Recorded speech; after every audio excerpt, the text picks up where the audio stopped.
In this video we are going to learn about the structure of benzene. तो start करते हैं video.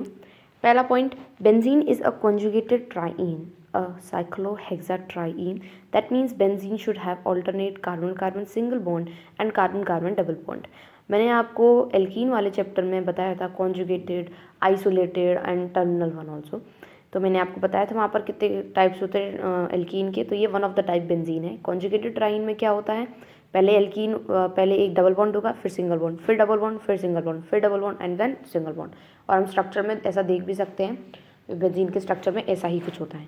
तो इसमें कॉन्जुगेटेड ट्राइइन होते हैं जिसमें ऑल्टरनेट कार्बन डबल बॉन्ड और सिंगल बॉन्ड होते हैं। ठीक है, बेंजीन जो है वो कम्प्लीटली सिमेट्रिकल हेक्सागोन होता है। ठीक है, it is symmetrical hexagon in shape.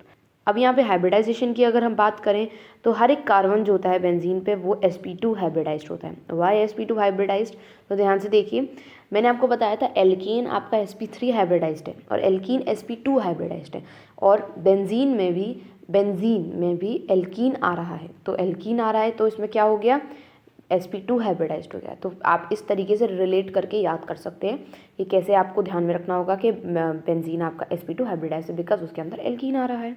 ठीक है, उसमें 6 कार्बन कार्बन सिग्मा बॉन्ड्स होते हैं and 6 carbon hydrogen sigma bonds होते हैं। और हर एक कार्बन जो होता है उसके पास p ऑर्बिटल होती है which is perpendicular to the plane of the ring. p orbital जो है उसके पास 2 लूब्स होते हैं। p ऑर्बिटल आपकी किस तरीके से बनती है, कुछ इस तरीके से बनती है आपकी, ये आप देख सकते हैं जो नीचे कुछ इस तरीके से आपकी बनती है जिसमें 2 लोब्स होते हैं, एक पॉजिटिव और एक नेगेटिव। ठीक है, ये इक्विवेलेंट होते हैं दोनों लोब्स और ओवरलैप करते हैं equally well with the p orbital और both neighbouring carbon atom that results to delocalisation of the pi electron cloud above the ring. और इन्हीं की वजह से ये जो p ऑर्बिटल है, p ऑर्बिटल के जो लोब्स हैं उन्हीं की वजह से क्या होता है, डीलोकलाइजेशन हो पाता है पाई इलेक्ट्रॉन्स का। ठीक है ना, ये आपके p ऑर्बिटल के लोब्स है, एक पॉजिटिव होगा एक नेगेटिव होगा। ये दोनों हिस्से जो हैं वो क्या हैं, इक्विवेलेंट है और वो एक दूसरे से मतलब रिंग पे ओवरलैप कर रहे हैं अच्छी तरीके से। इन्हीं की वजह से क्या होता है, पाई इलेक्ट्रॉन्स की ओवरलैपिंग होती है। अब एक और चलिए, अब मैं आपको एक और इम्पॉर्टेंट चीज़ बताती हूँ कि यहाँ पर जब आपका का जो बेंजीन रिंग बनी है, तो मैंने आपको पहले वीडियोज़ में बताया था कि जब भी कार्बन के पास अगर सिंगल बॉन्ड होगा, ठीक है, कार्बन कार्बन लेते हैं, अगर कार्बन कार्बन के पास सिंगल बॉन्ड है तो हमेशा पहला वाला बॉन्ड जो है वो सिग्मा बॉन्ड ही बनाएगा। ठीक है, सिग्मा ही रहेगा। अगर आप दूसरा एक और बॉन्ड बनाते हो तो वो पाई इलेक्ट्रॉन शो करेगा एंड देन तीसरा और बनाते हो तो वो भी पाई इलेक्ट्रॉन शो करेगा। और 3 से ज़्यादा तो हो नहीं सकते इसमें, फर्स्ट वाला हमेशा ही सिग्मा रहेगा। ठीक है, तो अगर हम इस बेस पे कैलकुलेट करें कि बेंजीन के पास कितने नंबर ऑफ सिग्मा बॉन्ड्स हैं, कितने नंबर ऑफ पाई बॉन्ड्स हैं, तो देखिए कैसे निकलेगा। अगर हम इसका डबल बॉन्ड बना दें, इसका डबल बॉन्ड और इसका भी डबल बॉन्ड बना दें। ठीक है, so let us first calculate the pi electrons. ठीक है, no, first calculate the sigma electrons. तो पहले हम इन 6 कार्बन हाइड्रोजन का देखते हैं। कार्बन हाइड्रोजन पे लगाए 1 सिग्मा, 2, 3, 4, 5 और ये 6। तो कार्बन हाइड्रोजन जो है टोटल 6 है, तो यहाँ पर 6 सिग्मा बॉन्ड्स बन गए। फर्दर अब इनके फर्स्ट बॉन्ड्स जुड़ जाएंगे तो 7, 8, 9, 10, 11 and then 12. So there are total 12 sigma bonds. Okay, total कितने हैं, 12 सिग्मा बॉन्ड्स हैं। अब हम पाई इलेक्ट्रॉन्स को कैलकुलेट करें तो जिनका डबल डबल बॉन्ड है वही पाई इलेक्ट्रॉन्स हो जाएंगे। तो ये पाई 1, ये 2 और ये 3। So there are total 3 pi bonds. Okay, so अगर आपसे कोई क्वेश्चन पूछता है कि ना benzene how many sigma bonds are there, so you can frequently answer 12 sigma bonds and how many pi electrons, 3 pi bonds. ठीक है, पाई इलेक्ट्रॉन्स को या पाई बॉन्ड्स को बात ही है।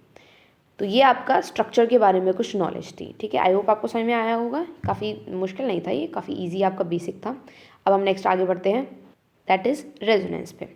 नाउ रेजोनेंस पे क्या है, अभी भी आपने पढ़ा 6 कार्बन कार्बन बॉन्ड्स होते हैं बेंजीन में जो कि सब इक्वल होते हैं और उनकी लेंथ कितनी होती है, 139 होती है। ठीक है, कार्बन कार्बन की जो लेंथ है वो कितनी होती है, 139।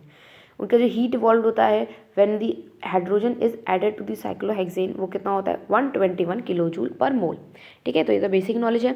नेक्स्ट आपका आता है energy difference is called resonance energy and is responsible for the stability of benzene compare to the other unsaturated compound. Which lack resonance stabilization.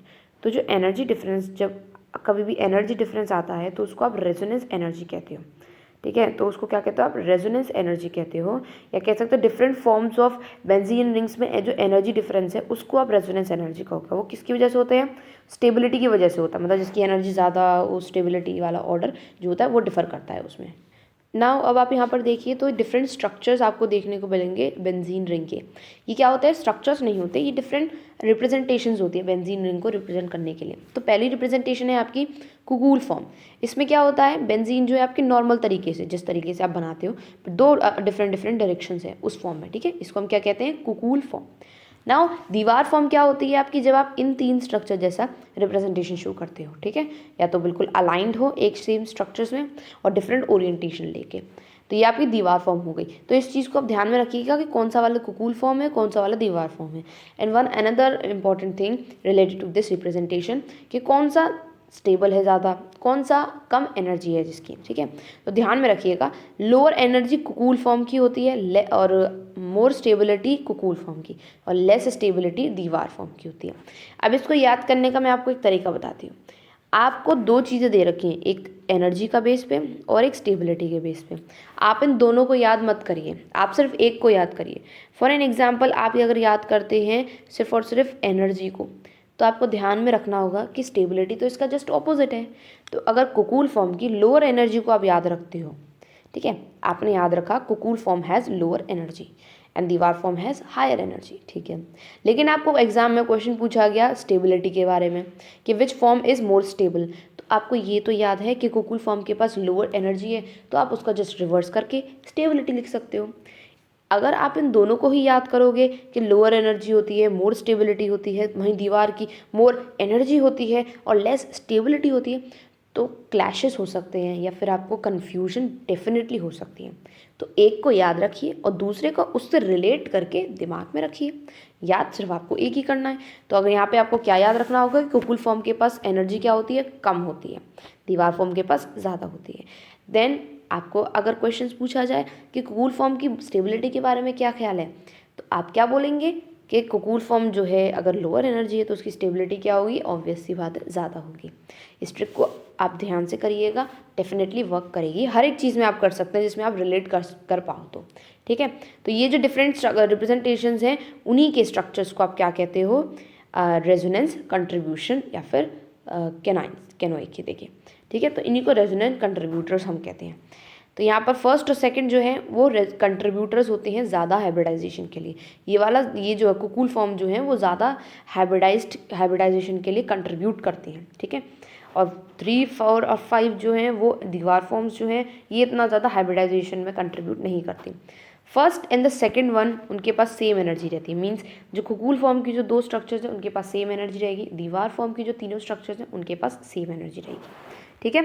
अब आप इसको किस तरीके से लिख सकते हैं, देखिए अब ये दोनों स्ट्रक्चर्स को अगर आपको एक तरीके से लिखना, ये कुकूल फॉर्म है, ठीक है ना, दो फॉर्म है कुकूल की, तो इसको आप दोनों को अगर आपको एक ही पे बनाना है तो किस तरीके से लिखेंगे आप, कुछ इस तरीके से आप इसको बना देंगे, ठीक है, इस तरीके से। तो ये आपका स्ट्रक्चर जब आपका कंबाइन होकर आ जाएगा।